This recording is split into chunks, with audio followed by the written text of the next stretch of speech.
Hey everybody, Garbage Gamer here, and I think it's time to finally show off the arcade machine. Now, I know I've posted a few videos before, kind of showing off the build process, the stuff I've been doing, but I think it's finally time to show off in its current state, because I believe it's, for the most part, it's done.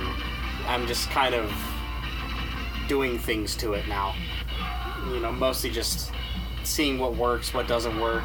It's in a working state, so yeah, let's just kind of go here. So I got it kind of up and running in a demo right now. This is just a video that plays. I switched the front end. It's not running Maximus Arcade anymore or anything like that. It's actually running Launchbox. And this is its big box mode, which I just absolutely fell in love with because it was easy to use, easy to set up, and just easy to get going. So yeah, so here's this arcade mode here. You got the CPS1 games, you got CPS2 games, CPS3 games, got your Laserdisc arcade games, you got your NES, Sega Genesis, your Neo Geo, your Super Nintendo, and your Taito Type X2, which is, as you can see, it's your Street Fighter 4s, your Blaze Blue Calamity Triggers, that kind of stuff. A lot of shmups. So the internals, for the most part, haven't really changed all that much. It's still the same control board I was using, which is an iPac 2. It's using a HAP trackball. Buttons are from X Arcade, and I did change the joysticks out. They are just, I think, there's some knockoff of like Sanwa ones. I found them on eBay. They work perfectly fine. They're nice and responsive.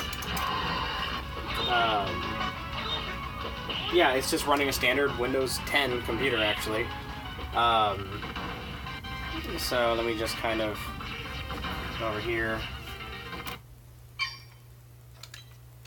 Back out, you can see here, I can back out to Windows here. So we kind of got it's a Logitech a K400R wireless mouse and keyboard. I love this thing. Makes interfacing with the computer super easy. Let's go into System here.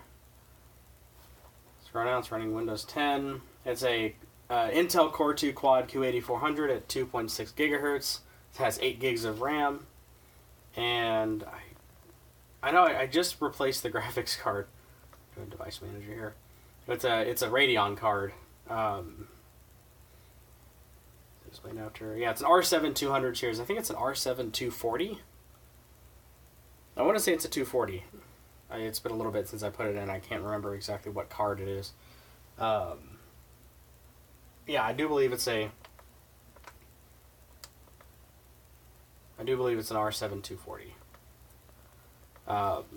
So that kind of gives me plenty of power to play everything I could ever want on this machine.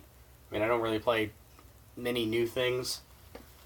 One of the most interesting things so far recently that I've done, I think I put it in C drive. Like I said, these are some of the things I'm still kind of figuring out and working on. Let's see, let's put in this one. So this isn't very glamorous, but it's just for the sake of it being functional. At the moment, I'll figure out how to integrate it into my front end.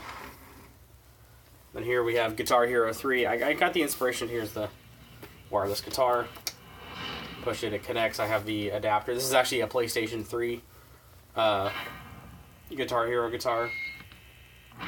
Got the inspiration to do this actually when I was at Dave & Buster's, and they had a Guitar Hero 3 arcade machine. I'm like, that would be cool to have. Obviously, this is not the arcade version, but playing the arcade version, and this one is functioning. It's functionally identical. So, and you got all the menus here. I don't want to you know, get a copyright strike. But yeah, so there's that. That's kind of one of the more recent, unique things. And my axe just fell on the ground, so I'll throw that over there. This is going to be unedited, so yeah. So I can't bother to edit. So yeah, so it just runs Launchbox. I'll just launch back into Launchbox mode. Or Big Box mode, using Launchbox. Launchbox is free. Big Box, I believe, is $50. But you buy it once and you have it forever. Updates are free. And then it brings you right back in here. And everything is interfaced via the joysticks. So you just kind of launch into here. I got all your standards. I didn't really go too old. I mean, I got some old stuff on here, but I kind of wanted to stay away from, like, for now, I wanted to stay away from games like Donkey Kong and Pac-Man, because I know they're standards to put on, but I just, you know, I got a big 4x3 monitor here. It's not one of those tall arcade monitors, so, like, there's black borders, and it looks kind of weird. So I kind of focused on somewhat newer games that I remember playing in the arcade. Now, I'm not terribly old, so I don't remember arcades from the 80s. I'm not from that generation. I'm from the arcade generation of the early 90s. That's why you're seeing a lot of NBA Jams, Blitzes, Mortal Kombats. You'll see some Joust in there. Like stuff like Battletoads. A lot of the CPS1 and PS2 games. But yeah, you just... For center, you have player 1, player 2, coin for player 1, and coin for player 2. And that's just kind of how that works. Dual player 6-button layout. I'm running RetroArch as my back end for the emulators. So as it sits right now, I don't know how to get the trackball working. So that's still fairly new. I haven't quite figured that one out yet, but I will in time when I have some time to really spend maybe like a week or so on this thing. Because from what I've seen, it's a lot of drivers and a lot of modifying files, and I'm just not dealing with that at the moment. So. Stomping time. Yeah, so this works like a normal arcade machine. When it goes to the games, I have a red button on the side here, behind this monitor. Push the red button, it brings me right back to the main menu. So, because I know people are going to ask, here's Super Street Fighter 4 Arcade Edition. So how well this works. And yeah, and it works just like the arcade version, like I said, but the modern version, obviously, if you were to go to a modern arcade and have this game there, it'd be on a big HD TV and a big flat panel. So this is obviously running on a actual arcade monitor, running at 800 by 600. So it's not the most detailed, but Super Street Fighter 4 Arcade Edition.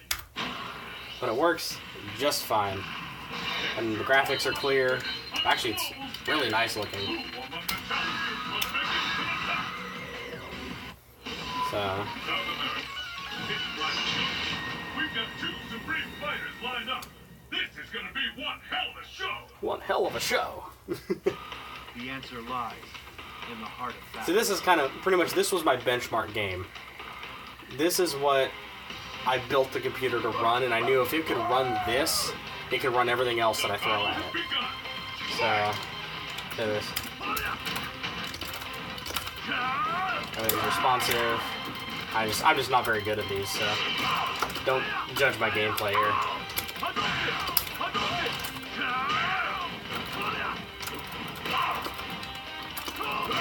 Also, I'm kind of standing at an angle here.